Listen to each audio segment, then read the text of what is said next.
Amati saham-saham di sektor komoditas, ada komoditas emas ya, yang kalau kita lihat harganya nih sangat-sangat menarik, semakin menarik ya. Sejak tahun 2024, emas ini diproyeksikan harganya akan terus merangkak naik, bahkan Goldman Sachs gitu ya di akhir tahun 2025 ini memproyeksikan harga emas ini bisa mencapai 3.000 US dollar per troy ounce. Nah, Anda melihatnya untuk emiten-emiten emas gitu ya, mungkin di kuartal pertama ini tahun 2025 akan seperti apa? Ya, untuk emiten emas saya lihatnya ada salah satu ya, mungkin satu atau dua, satu lah yang memang dia emas banget dan dia pun ada hubungannya dengan nanti rebalancing MSCI yang digadangkan akan masuk ke sana.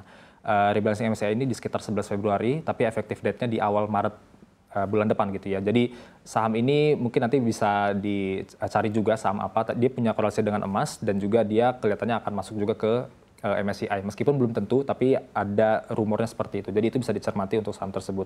Sementara saham-saham emas lainnya mungkin yang dia market cap-nya agak kecil, mungkin dia let's say under 50 triliun rupiah market cap-nya, itu bisa dicermati juga karena dia secara fluktuasinya juga cukup menarik. Di tengah juga tadi betul disampaikan bahwa memang harga emas sekarang di 2.800 lebih ya US dollar per troy ounce dan ada chance untuk ke 2.900 bahkan 3.000 dolar per troy ounce.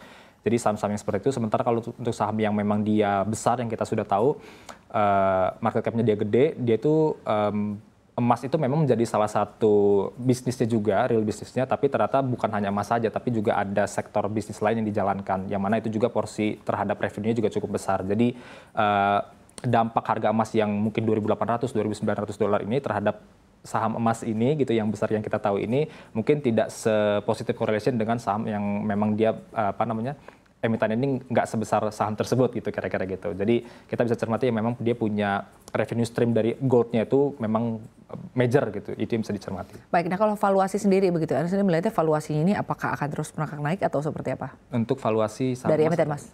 Oke, jadi kalau untuk emas so far nih memang dia ada yang dia cukup tinggi valuasinya, ada yang cukup rendah. Kalau yang tadi saya sampaikan dia mau masuk di MSCI itu karena harga juga sudah cenderung bullish juga jadi atau uptrend, jadi memang valuasi tentu lumayan gitu harganya. Jadi secara umum saya rasa dengan harga emas yang terus bahkan bisa 2.900, uncertainty terus masih ada di Timur Tengah dan ya di US dan lain sebagainya, perang dagang dan lain sebagainya, ini seharusnya untuk valuasi kemungkinan harusnya ada mengalami kenaikan juga ya di secara umum di emiten-emiten emas yang ada di Indonesia di tahun ini.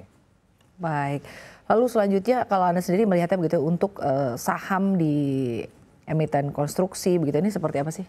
Oke, jadi untuk construction ya memang saat ini BUMN karya kita sedang cukup tertekan ya, cukup suffer juga karena ya kalau kita bicara sebagai contoh kita pakai analisis teknikal saja itu bearish banget ya, trennya downtrend sekali. Kemudian kita bicara soal utang, kemudian net gearing ratio beban bunga dibandingkan ekuitas itu memang cukup besar. Jadi ini membuat juga saham-saham BUMN karya kita juga agak cukup tertekan terus-menerus dan sampai saat ini pun sentimen-sentimennya pun belum ada yang benar-benar bisa menggerakkan saham-saham BUMN karya kita. Bahkan sebagai contoh saja untuk anggaran infrastruktur kalau saya tidak salah ingat itu di tahun ini agak lebih rendah dibandingkan tahun lalu. Jadi agak dipangkas karena memang fokusnya kan saat ini lebih ke arah MBG tadi ya, program yang benar-benar dari Pak Prabowo sendiri menginginkan semua kementerian lembaga KL itu untuk fokus terhadap MBG itu sendiri. Jadi yang lainnya pun kayak dipangkas untuk ke sana arahnya gitu ya. Jadi kelihatannya infrastruktur, construction, BUMN karya kelihatannya masih agak cukup suffer dalam waktu dekat ini. That's why kita bisa mungkin cari emiten-emiten lain ataupun kalau kita masuk ke BUMN karya kita cermati yang memang dia punya misalkan debt equity ratio-nya cukup rendah atau net gearing ratio-nya juga cukup rendah dan juga ya tentu cash flow-nya juga masih positif seperti itu.